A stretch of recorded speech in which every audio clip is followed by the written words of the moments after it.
ನಮಸ್ತೆ ಎಜಿ ನ್ಯೂಸ್ಗೆ ಸ್ವಾಗತ. ಬೆಳಗಾವಿ ಜಿಲ್ಲೆಯ ಗೋಕಾಕ್ ಮತ್ತು ಮೂಡಲಗಿ ನ್ಯಾಯಾಲಯದ ಇತಿಹಾಸದಲ್ಲಿ ಸುಮಾರು 200ಕ್ಕೂ ಅಧಿಕ ವಕೀಲರಿಂದ ಒಂದೇ ಪ್ರಕರಣದಲ್ಲಿ ಕೋರ್ಟ್ ಕಲಾಪದಲ್ಲಿ ಹಾಜರಾಗಿ ವಕಾಲತ್ತು ವಹಿಸಿದ ಘಟನೆ ಮೂಡಲಗಿ ಕೋರ್ಟ್ನಲ್ಲಿ ಜರುಗಿದೆ. ಮೂಡಲಗಿ ಪಟ್ಟಣದ ಹಿರಿಯ ವಕೀಲರು ಆದ ಸುಧೀರ ಗೋಡಿಗೌಡ್ರ ಹಾಗೂ ಅವರ ಪತ್ನಿ ವಕೀಲೆಯಾದ ಮತ್ತು ಕರ್ನಾಟಕ ರಾಜ್ಯ ವಕೀಲರ ಪರಿಷತ್ತಿನ ಚುನಾವಣೆ ಸ್ಪರ್ಧಿಸಿದ್ದ ಶ್ರೀಮತಿ ಶಿಲ್ಪಾ ಗೋಡಿಗೌಡ್ರ ಇಬ್ಬರ ನಡುವೆ ನಡೆದ ಪಾಲು ಕೇಳಿ ದಿವಾಣಿ ವ್ಯಾಜ್ಯವೊಂದರಲ್ಲಿ ಸುಧೀರ ಗೋಡಿಗೌಡ್ರ ಪರವಾಗಿ ಗೋಕಾಕ್ ಮತ್ತು ಮೂಡಲಗಿ ನ್ಯಾಯವಾದಿಗಳು ಸಿವಿಲ್ ಕೇಸ್ಗೆ 200ಕ್ಕೂ ಅಧಿಕ ವಕೀಲರು ವಕಾಲತ್ತು ವಹಿಸಿದ್ರು. ಇದು ಮೂಡಲಗಿ ಕೋರ್ಟ್ನಲ್ಲಿ ವಿಶೇಷ ಕಲಾಪದ ದಿನವಾಗಿತ್ತು. ಸಂಚಲನ ಮೂಡಿಸಿರುವ ಮೂಡಲಗಿ ಕೋರ್ಟ್ ಪ್ರಕರಣ ಒಂದು ಪ್ರಕರಣದಲ್ಲಿ ಇಬ್ಬರು ವಕೀಲರು ಹಾಜರಾಗುವುದನ್ನ ನೋಡಿದ್ದೀವಿ. ಆದರೆ ಮೂಡಲಗಿ ಕೋರ್ಟ್ನಲ್ಲಿ 200ಕ್ಕೂ ಅಧಿಕ ವಕೀಲರು ಒಂದೇ ಕೇಸ್ಗೆ ಹಾಜರಾಗಿ ವಕಾಲತ್ತು ನೋಡಿ ಇತರೆ ಪಕ್ಷಗಾರರು ಹೌಹಾರಿ ಕೆಲ ಕಾಲ ಗೊಂದಲಕ್ಕೀಡಾಗಿದ್ದಾರೆ. ಇಷ್ಟೊಂದು ಜನ ವಕೀಲರು ಸೇರಿದ್ರಿ, ಏನು ಹೇಳಕ್ಕೆ ಬಯಸ್ತೀರಿ ಸರ್ ಇದ್ರ ಬಗ್ಗೆ? ನಾವು ಇವತ್ತಿನ ದಿವಸ ಗೋಕಾಕ್ನಿಂದ 200 ಜನ ವಕೀಲರು ಸುಧೀರ್ ಗೋಡಿಗೌಡರು ವಕೀಲರ ಒಂದು ವೈಯಕ್ತಿಕ ಪ್ರಕರಣದಲ್ಲಿ ಗೋಡಿಗೌಡರು ವಕೀಲರ ಪರವಾಗಿ 200ಕ್ಕೂ ಹೆಚ್ಚು ಜನ ಇವತ್ತಿನ ದಿವಸ ನಾವು ಅವರ ಪರವಾಗಿ ವಕಾಲತ್ತನ್ನು ವಹಿಸ್ಕೊಂಡಿದ್ದೀವಿ.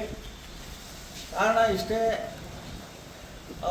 ಸುಧೀರ್ ಗೋಡಿಗೌಡರು ಒಬ್ಬ ಒಳ್ಳೆ ವ್ಯಕ್ತಿ ಅಂತಲೇ ಹೇಳ್ಬೋದು. ಅವರಿಗೆ ಅವರ ಪತ್ನಿಯಾದ ಶಿಲ್ಪಾ ಗೋಡಿಗೌಡರ್ ಇವರು 7 ವರ್ಷದಿಂದ ಅವರನ್ನು ತೊರೆದು ಬೆಳಗಾವಿಯಲ್ಲೇ ಮನೆ ಮಾಡಿ ಅಲ್ಲೇ ಇದ್ದು ಇವತ್ತಿನ ದಿವಸ ಅವ್ರ ಮೇಲೇ ಒಂದು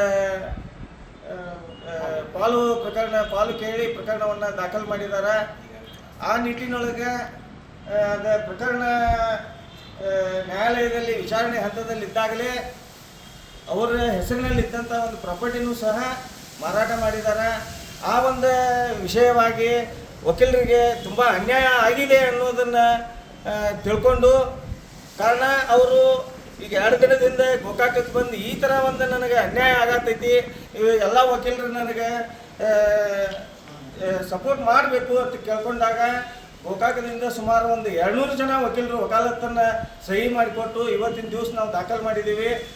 ಇನ್ನೊಂದು ಏನಪ್ಪ ಅಂತಂದರೆ, ನಮ್ಮ ವಕೀಲರ ಸಮುದಾಯದಲ್ಲಿ ಯಾರೇ ವಕೀಲರಿಗೆ ಅನ್ಯಾಯ ಆದ್ರೂ ಸಹಿತ ನಾವು ಎಲ್ಲ ವಕೀಲರ ಸಮುದಾಯ ಯಾವುದೇ ಜಾತಿ ಮತ ಭೇದ ಇಲ್ಲದೆ ಎಲ್ಲ ವಕೀಲರ ಸಮುದಾಯದವರು ಕೂಡಿ ನಮ್ಮ ವಕೀಲರ ಸಮುದಾಯದ ಒಬ್ಬ ವ್ಯಕ್ತಿಗೆ ಯಾರಿಗೆ ಅನ್ಯಾಯ ಆದ್ರೂ ನಾವು ಈ ಥರ ಒಂದು ಸಪೋರ್ಟ್ ಮಾಡ್ತೀವಿ. ಈ ಜಾಗದಾಗ ಅವ್ರ ಪತ್ನಿಗೇನೆ ಏನಾದರೂ ಅನ್ಯಾಯ ಆಗಿದ್ರೂ ಸಹಿತ ನಾವೆಲ್ಲರೂ ಅವ್ರ ಪರವಾಗಿ ನಿಲ್ತಿದ್ದೀವಿ. ಇವತ್ತಿನ ದಿವಸ ಗೋಡಿಗೌಡರಿಗೆ ಅನ್ಯಾಯ ಆಗೈತಿ ವಕೀಲರಿಗೆ.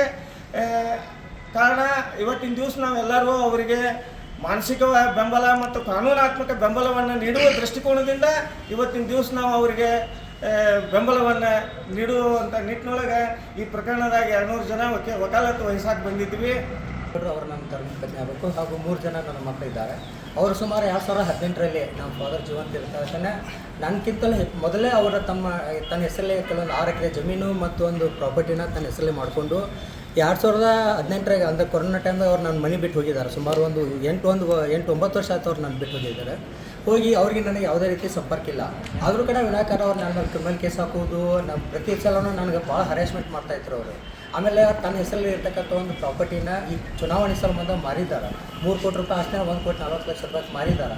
ಅವಾಗ ಈ ವಿಷಯನ ನಮ್ಮ ಮೂಡಲಗಿ ಹಾಗೂ ಗೋಕಾಕ್ ನ್ಯಾಯವಾದಿಗಳಿಗೆ ಹೇಳಿದಾಗ ಅವರು ಇದ್ರ ಬಗ್ಗೆ ಕುಲಕುಷವಾಗಿ ವಿಚಾರ ಮಾಡಿ ಆ ಒಂದು ಕೇಸಿಗೆ ನನಗೆ ದಯವಿಟ್ಟು ಬೆಂಬಲ ಮಾಡಿರಿ, ನಾನು ಸಪೋರ್ಟ್ ಮಾಡಿರಿ ಅಂತ ಕೇಳ್ಕೊಂಡಾಗ ಅವರೆಲ್ಲ ವಕೀಲರು ಬಂದು ಇವತ್ತು ವಕೀಲ ಪತ್ರ ಹಾಕಿದ್ದಾರೆ ಮೂಡಲಗಿ ಹಾಗೂ ಗೋಕಾಕ್ ನ್ಯಾಯವಾದಿಗಳು. ಅದೇ ರೀತಿ ಮತ್ತು ಈಗ ನನ್ನ ಹೆಸರನ್ನು ನಾನು ಬಿಟ್ಟು ಹೋಗಿ ಒಂದು 8 ವರ್ಷ ಆಯ್ತು ಅವರು.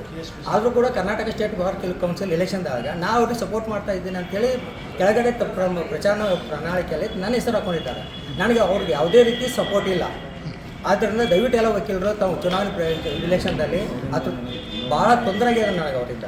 ದಯವಿಟ್ಟು ಈ ಚುನಾವಣೆ ಮತದಾರರು ಎಲ್ಲ ನಮ್ಮ ಕರ್ನಾಟಕ ನ್ಯಾಯವಾದಿಗಳ ಸಂಘ ಎಲ್ಲ ಸದಸ್ಯರು ದಯವಿಟ್ಟು ಅವ್ರ ಬಗ್ಗೆ ನನ್ನ ವೈಯಕ್ತಿಕವಾಗಿ ರಿಕ್ವೆಸ್ಟ್ ಮಾಡ್ಕೊಳ್ತೇನೆ. ಅವರಿಂದ ನನಗೆ ಭಾಳ ತೊಂದರೆ ಆಗಿದೆ.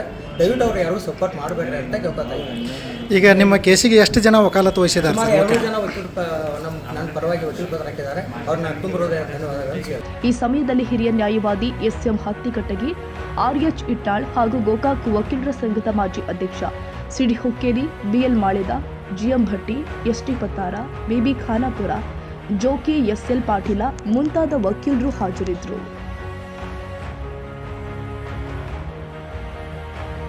ಕನ್ನಡಿಗರ ಮೆಚ್ಚಿನ ನಿಮ್ಮ ಎಜೆ 24/7 ನ್ಯೂಸ್ ಕನ್ನಡ ವಾಹಿನಿ ಇದೀಗ ಟಿವಿಯಲ್ಲಿ ಲಭ್ಯ.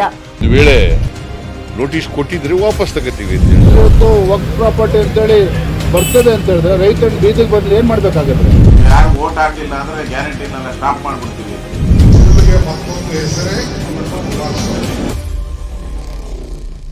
ಕರ್ನಾಟಕ ಮತ್ತು ದೇಶ ವಿದೇಶ 360 ಡಿಗ್ರಿ ಸುದ್ದಿ ಹಾಗೂ ಉತ್ತರ ಕರ್ನಾಟಕ ಬೆಳಗಾವಿ, ಬಾಗಲಕೋಟೆ, ಧಾರವಾಡ, ಹಾವೇರಿ, ಗದಗ, ಬಿಜಾಪುರ ಜಿಲ್ಲೆಯ ಕ್ಷಣ ಕ್ಷಣದ ವಿವರವನ್ನ ಪಡೆಯುವುದಕ್ಕೆ ಎಜೆ 24/7 ನ್ಯೂಸ್ ಕನ್ನಡ ವಾಹಿನಿಯನ್ನ ಲೈಕ್ ಮಾಡಿ, ವಿಡಿಯೋಗಳನ್ನ ಶೇರ್ ಮಾಡಿ, ಕಮೆಂಟ್ ಮಾಡುವ ಮೂಲಕ ನಮ್ಮ ವಾಹಿನಿಗೆ ಸಹಕಾರ ನೀಡಿ ಮತ್ತು ಚಾನೆಲ್ ಅನ್ನ ಸಬ್ಸ್ಕ್ರೈಬ್ ಮಾಡಿ. ಧನ್ಯವಾದಗಳು.